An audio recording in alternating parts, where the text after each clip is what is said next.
తాకట్లో ఉన్న బంగారాన్ని విడిపించి ఆ రోజున మార్కెట్ ధర కట్టి మిగిలిన డబ్బును మీకు అందిస్తుంది కొమ్మూరి గోల్డ్.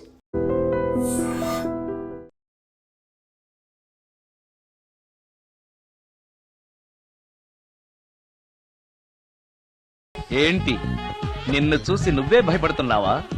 ఏం చేస్తావు? నీ ఫేస్ అలాంటిది, భయపడక చేస్తావా? అందుకేగా నాకిప్పటిదాకా పెళ్లే కాలేదు. అయ్యుంటే ఈ పాటికి ప్రొడక్షన్ ఆపరేషన్ రెండు అయిపోయింది. ట్రై చేస్తున్నాం సార్.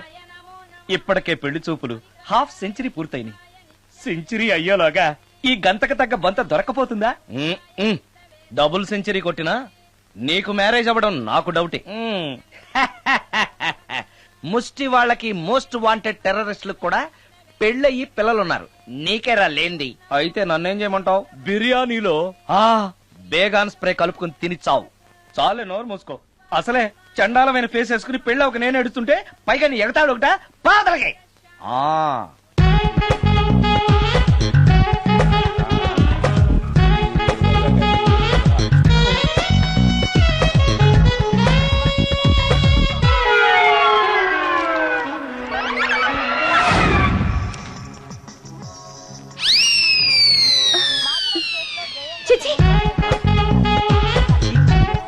నా మొహం అంత అసహ్యంగా ఉందా? వాడు పెళ్లాంతో హనీమూన్ లో ఉండగా మిమ్మల్ని, పెళ్లాంతో చెప్పు దెబ్బలు తింటున్నప్పుడు నన్ను పుట్టించాడు. అది నా కర్మ. వస్తున్నా.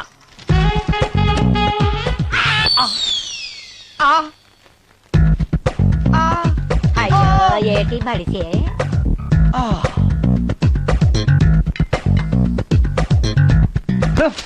మన ఫేసే ఎవరో చూడలేక వస్తుంటే పైగా ఈ ఎక్స్పోజింగ్ కూడానా? చెయ్యి.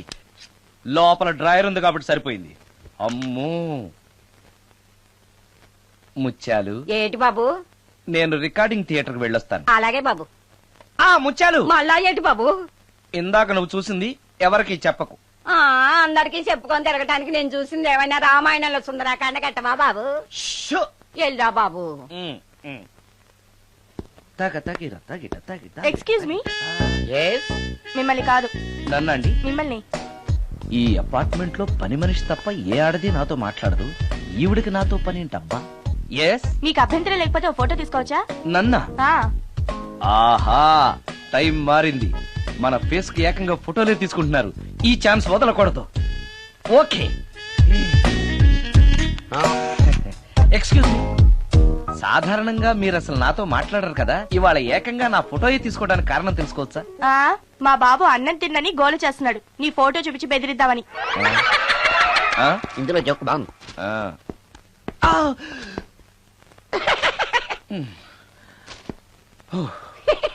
20% ఇవ్వడానికి వస్తున్నారు ఏదో. ఏమండి, వచ్చే వారం తిరుపతిలో బ్రహ్మోత్సవాలు జరుగుతున్నాయి. అయితే వెళదామండి. 3 రోజులు టైం వేస్ట్, 2000 డబ్బు బొక్క. ఏదో టీవీ ముందు కూర్చున్నాం అనుకో, లైవ్ ప్రోగ్రామ్ ఇస్తారు. ఫ్యాన్ కింద కూర్చొని పల్లీలు తింటూ చూడొచ్చు. రేపు ఆదివారం ఏదైనా మంచి సినిమాకి వెళ్దామండి. వారిని 3 గంటలు టైం వేస్ట్, 200 రూపాయలు డబ్బు వేస్ట్. 3 నెలలు కళ్ళు మూసుకోనుకో, ఏదో ఛానల్ వస్తుంది, ఇంట్లో కూర్చొని చూడొచ్చు. అవును, మర్చిపోయాను, నీకు ఫిష్ బిర్యానీ చేయడం వచ్చా? తినాలుంది. ఎందుకు అనవసరంగా డబ్బు ఖర్చు? ప్రతిరోజు టీవీ చూస్తూ కూర్చోండి. ఏదో ఒక రోజు టీవీ ప్రోగ్రామ్ లో గుమ్మగుమ్మల్లో చూపిస్తారు ఎలా చేయాలో. లొట్టలేస్తూ చూడొచ్చు. మాటల్లో పెట్టి రికార్డింగ్ థియేటర్ వరకు నడిపించుకుంటూ తీసుకొచ్చి ఆటో డబ్బులు మిగిల్చారు. హలో, నువ్వు ఎంత బాగా వాయిస్తావు, ఏం బాగా వాయిస్తావు అనేది నాకు అనవసరం. నీకు ఇచ్చే రిమ్యునరేషన్ లో నాకు 20% ఇస్తావా? అయితేనే ఓకే. Line note. అలా అయితేనే ఓకే. లేవుటి ఇంకోసారి ఫోన్ చేయకు పెట్టే ఫోన్. ఇదిగో, నువ్వు పంజాబ్ వెళ్తున్నావు కదా, మా ఆవిని మాధురి రికార్డింగ్ థియేటర్ లో డ్రాప్ చేసి ఆ తర్వాత వెళ్ళు. అర్థమైందా? అలాగే. ఒక్క నిమిషం. హలో, ఏమైనా నాకు సొంత ఎందుకయ్యా? నువ్వెంత సీనియర్ అయితే నాకెందుకు? 20% ఇస్తావా? అలా అయితే రికార్డింగ్ థియేటర్ గిటార్ వేసుకుని వచ్చాయి. ఇది ఒక్క నిమిషం. పక్కనే కదా ఇల్లు, నడుచుకుంటూ వచ్చి ఆటోలో వచ్చారని చెప్పి మా బాస్ దగ్గర 100 రూపాయలు తీసుకో. మా బాస్ దొరకకుండా 100 నాకు ఇచ్చి. అది ఇగో ఒక్క నిమిషం. ఇంటి దగ్గరే టీలు టిఫిన్లు తినేసి వచ్చాయి. ఓకే, వీడి పేరు చెప్పి టీలు టిఫిన్లు 3 మాలిక్ చెంది ప్యాకెట్లు, 4 సిగరెట్ ప్యాకెట్లు అని 100 రూపాయలు ఒకేసారి. నువ్వు వెళ్ళు. ఇగో, నువ్వు ట్రాక్ పడగానే 2000 రూపాయలు ఇస్తారు. నాకు 200 రూపాయలు కమిషన్ ఇవ్వాలి. ఓకేనా? నేను మీ భార్యనండి. మర్చిపోయాను. నువ్వు వెళ్ళు. ఇగో, మా ఆవిడ డ్రాప్ చేసిన వెళ్ళు. మధ్యలో ఎటు మాకు వెళ్ళు. మా గురువు గారు కూడా అనవసరంగా పెట్రోల్ వేస్ట్ చేస్తున్నాడు. నడుచుకుంటూ రావచ్చు కదా, ఇంత పెద్ద బండి ఎందుకో. హలో.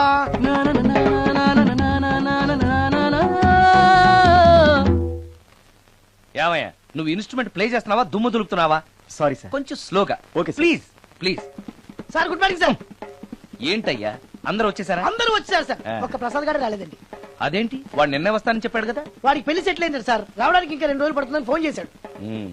వీణ వాయించేవాడికి డప్పు కొట్టేవాడికి కూడా పెళ్లిళ్ళు అవుతున్నాయి. మ్యూజిక్ డైరెక్టర్ నాకు మాత్రం అదృష్టం లేదు. జింగిల్ మొత్తం వీణ మీద ఆధారపడింది, వాడు లేకపోతే ఎలారా? వాడు లేడనే సువర్ణ అనే వీణ ప్లేని తీసుకొచ్చాను సార్. ఆ అమ్మాయి బాగా ప్లే చేస్తుందా? బ్రహ్మాండం, తీగ లెంపెద్ది. ఇలా చెప్పే మొన్నెవడో మృదంగం వాడిని తీసుకొచ్చావు, వాడిని ఆది తాళం వాయించరా అంటే చౌ మేళం వాయించాడు, చెవులో చిల్లులు పడిపోయాయి. తీసుకొచ్చాను కదా, మీరే టెస్ట్ చేయండి. ఒక్క నిమిషం రండమ్మా. నా కమిషన్ మీద మర్చిపోద్దమ్ము. ఈయనే మ్యూజిక్ డైరెక్టర్ సుందరం గారు. నమస్కారం అండి. నమస్తే.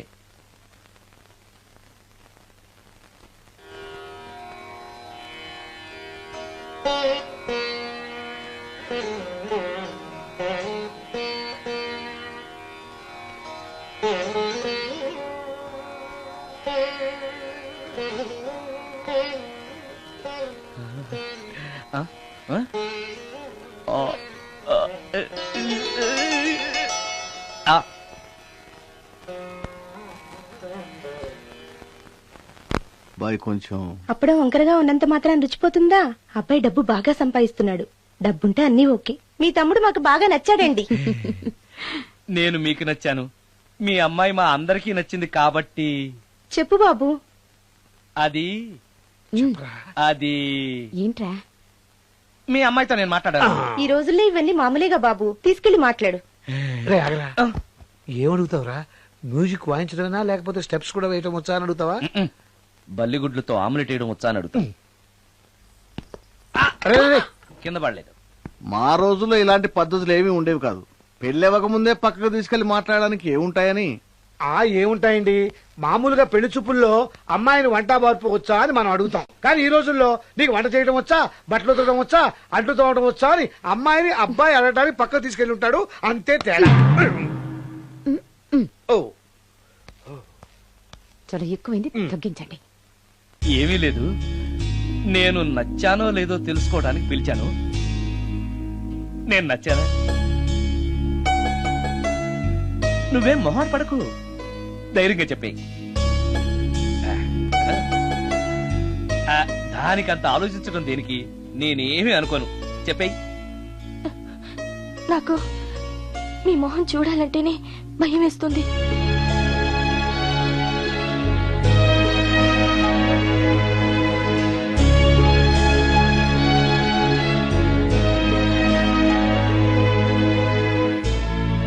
పనిలో పని ముహూర్తాలు కూడా పెట్టేస్తే మనం పెళ్లి ఏర్పాట్లు చేసుకోవచ్చండి. అలాగే అక్క, ఏనా ఈ పెళ్లి జరగదు.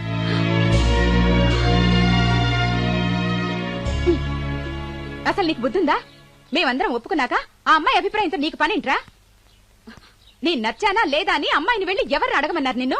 సైడ్కి వెళ్ళి మాట్లాడితే సైడ్ ఎఫెక్ట్స్ ఇలాగే ఉంటాయి మరి. షో, మీరు మధ్యలో మాట్లాడకండి, అసలు ఒళ్ళు మండిపోతోంది. అది కాదక్క. ఊరుక, ఏంట్రా ఇష్టం? ఇష్ట ప్రకారం అన్ని జరగాలంటే ఏది జరగదు. అంట్లు 9 అడిగితే సచిన్ టెండూల్కర్ ఇష్టం అంటుంది. కాకా హోటల్లో కప్పులు కడిగేవాడిని అడిగితే కత్రినా కైఫ్ ఇష్టం అంటాడు. ఇష్టపడినంత మాత్రాన వాళ్లకు వీళ్లకు పెళ్లికి జరుగుతాయరా? అంతెందుకురా, నేను ఇష్టపడి ఈయన్ని పెళ్లి చేసుకున్నానా? ఏదో గవర్నమెంట్ ఉద్యోగస్తుడు, శాలరీ నచ్చకపోయినా వచ్చే శాలరీతో కూటికి గుడ్డకి ఏ లోటు ఉండదని చేసుకున్నాను.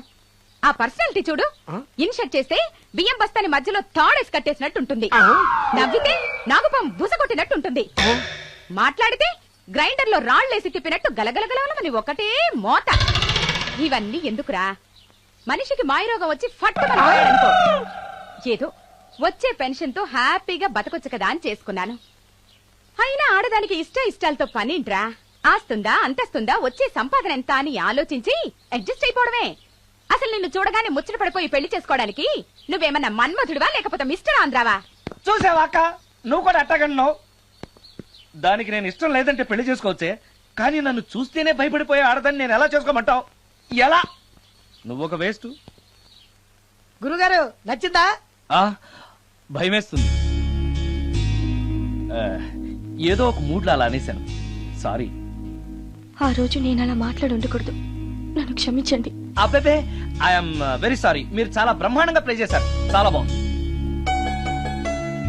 ఆ, మీ ఆయన అందంగా ఉంటాడా? చాలా అందంగా ఉంటారు.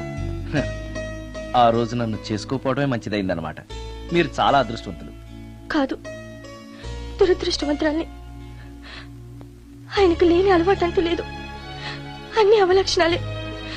ప్రతిరోజు ఆయన మాటలతోనూ చేతలతోనూ నాకు నరకం చూపిస్తున్నారు. జీవితానికి కావాల్సింది అందమైన మనసు తప్ప ముఖం కాదని తెలుసుకునేసరికి నా జీవితం అయ్యో.